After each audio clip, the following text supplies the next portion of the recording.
JM De Guzman ibinuking ang relasyon na matagal nang tinatago ng Kim Pao.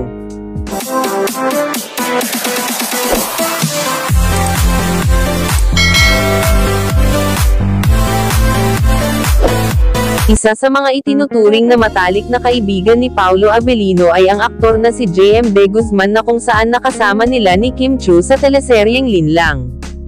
Ito raw ang nakakaalam sa tunay na estado ng relasyon ng Kim Pao. Ang aktor na si JM De Guzman rin umano ang nakakaalam kung paano nag-umpisa ang love story ng dalawa. Ayon sa aming source na ikwento umano ni JM na matagal na umanong crush ni Paolo Abilino si Kim Chiu, kaya naman nang magkaroon ng pagkakataon na makasama ni Paolo si Kim Chiu ay hindi na umano ito nag-aksaya pa ng panahon at nagpaligoy-ligoy pa. Sakto naman raw ay broken-hearted si Kim Chiu kaya agad na napalapit ang dalawa.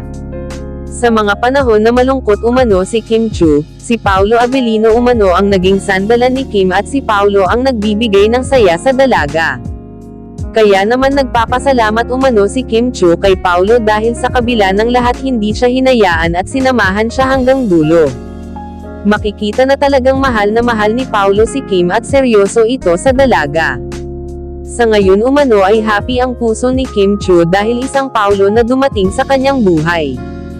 Samantala marami ring mga fans nila ang natutuwa sa relasyon ng dalawa, hinihiling nila na sana raw ay maging matatag ang dalawa sa kung ano mang pagsubok ang dumating sa kanilang relasyon. Sa isang relasyon umano ay hindi palaging masaya, may darating talagang pagsubok kung hanggang saan ang kanilang tibay sa isa't isa. Sana raw ay hanggang dulo na ang relasyon ng dalawa at sana mauwi na sa kasalan ang kanilang pagmamahalan dahil bagay na bagay ang dalawa. At nasa tamang edad naman na sila upang bumuo na ng sariling pamilya.